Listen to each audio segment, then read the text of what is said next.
What if your brain has been hiding the truth about your decisions from you your entire life? What if the explanations you give for your choices are actually stories your mind creates after the fact? And what if understanding this neurological sleight of hand could be the key to accessing genuine presence and authenticity? I'm Mark Roach, and welcome back to Transcendent. In our previous episodes, we explored how much of our daily life is performance and how techniques like Meisner's repetition exercise can help break through these patterns. Today, we're diving into the fascinating neuroscience behind authentic presence and why our brains resist it so powerfully. My journey through complex PTSD recovery led me to investigate not just psychological approaches, but the neurological underpinnings of our behavior. What I discovered through studying the work of neuroscientists like Moran Cerf was both disturbing and liberating. Much of what we consider to be conscious choice is actually determined by neural processes we have no conscious access to. Let's start with a remarkable finding from Cerf's research. In one study, participants watched movie trailers while their brains were scanned using fMRI. The neural similarity between viewers predicted box office success with 68% accuracy, while their verbal explanations of why they liked or disliked the trailers achieved only 42% accuracy. What this means is profound. The stories that we tell about our preferences and decisions are often completely disconnected from the neural reality driving our behavior. Our conscious mind is essentially creating post hoc explanations for decisions already made at a subconscious level. This parallels the spectacular failures of focus groups through marketing history. Remember New Coke? Focus group participants verbally praised it, yet the product bombed catastrophically. The Sony Walkman faced skepticism in focus groups, but revolutionized personal audio. Why? Because what people say doesn't reflect what's happening in their brains. I experienced this disconnect vividly during my years in therapy. I would confidently explain to therapists why I behaved certain ways, offering what seemed like insightful analysis of my motivations. Yet these explanations rarely led to meaningful change. It wasn't until I began working with approaches that bypassed my explanatory mind, like Meisner's repetition exercise and Gurdjieff's self-observation practices, that I experienced genuine shifts. The problem wasn't that my explanations were intentionally dishonest, it's that they were coming from the wrong part of my brain. To understand this better, let's look at the key brain regions involved in decision making versus explanation. The ventral striatum and amygdala often make value-based decisions before we're consciously aware of them. These subcortical regions process reward, threat, and emotional significance outside our awareness. Meanwhile, the prefrontal cortex, particularly the dorsolateral region, creates coherent narratives to explain these decisions after they've been made. This region is essentially our brain's press secretary, crafting plausible stories about why we did what we did. During Meisner's repetition exercise, something fascinating happens. Activity in the prefrontal cortex temporarily decreases while connectivity between the insula, or body awareness, and the cortex, conflict monitoring, increases. This neural shift allows direct access to authentic response without the usual filtering and narrative construction. This neurological understanding aligns perfectly with what Gurdjieff called the many eyes.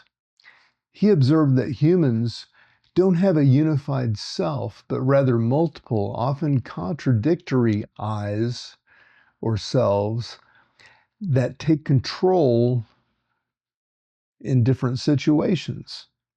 Modern neuroscience confirms this through research on neural networks that activate independently and often compete for dominance. What Gurdjieff called chief feature, which is our primary self-limitation, can be understood as dominant neural pathways that have been strengthened through repetition. These pathways become our default mode or our autonomic or automatic performance precisely because they've been neurologically reinforced. Human design offers another layer of understanding here. Your defined centers represent consistent neural patterns, as these are aspects of yourself that function reliably across situations. Your open centers, however, are where you're most susceptible to conditioning and performance. For example, if you have an open emotional center, you're designed to sample and amplify the emotions of others around you. This isn't a flaw, it's a feature of your design. But without awareness, this sampling becomes unconscious performance as you mirror others' emotional states while believing that they are your own. Understanding your design reveals which aspects of your behavior are authentic expressions of your nature and which are conditioned performances. This awareness creates the possibility of working with your design rather than against it.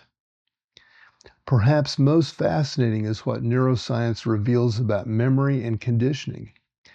fMRI studies on false memory show that our explanations aren't just disconnected from reality, they're actively manufactured from our past experiences. When participants confidently recalled words never presented to them or described events that never happened, their brains showed activity patterns revealing how past associations constructed these false memories.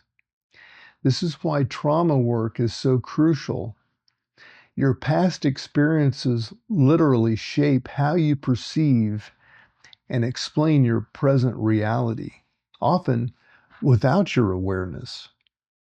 Let me offer you a practice to experience this neural shift towards authenticity. Number one, find a simple object in your environment, perhaps a pen, a cup, or a book.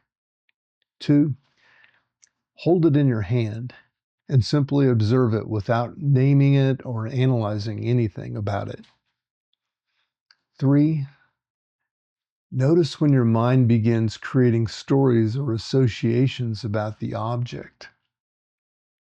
Four, gently return to pure observation when you notice a narrative arising. Five, continue for 3 to 5 minutes, gradually extending your awareness to include your body sensations. And then finally, number 6, notice the quality of presence that emerges when you're not constructing explanations. This practice, derived from both Gurdjieff's self-observation and contemplative traditions, temporarily interrupts the brain's narrative generating mechanisms, creating space for direct experience. When we integrate these neurological insights with Meisner's approach to authenticity, Gurdjieff's understandings of mechanical behavior, and human design's map of our nature, something remarkable emerges, a comprehensive pathway to presence that works through multiple channels simultaneously. The repetition exercise bypasses the prefrontal cortex's explanatory function. Self-observation creates metacognitive awareness of our automatic patterns. Human design reveals our authentic decision-making authority beneath conditioning. Together, these approaches create a powerful system for dismantling the performance trap and accessing genuine presence. Understanding the neuroscience behind our behavior isn't about becoming more analytical. It's about recognizing when analysis itself becomes another form of performance. The goal isn't to think more about your experience, but to be more fully present with it. In our next episode, we'll explore design for authenticity, why your human design reveals your path to truth, how understanding your specific design can accelerate your journey toward authentic living. If this resonates with you, please subscribe and share your experiences in the comments. If you tried the observation practice, I'd love to hear what you discovered. Remember, your explanations about yourself are often your brain's creative fictions. True authenticity emerges not from better stories, but direct presence with what is. Until next time, I'm Mark Roach, wishing you moments of genuine presence in a world of performance.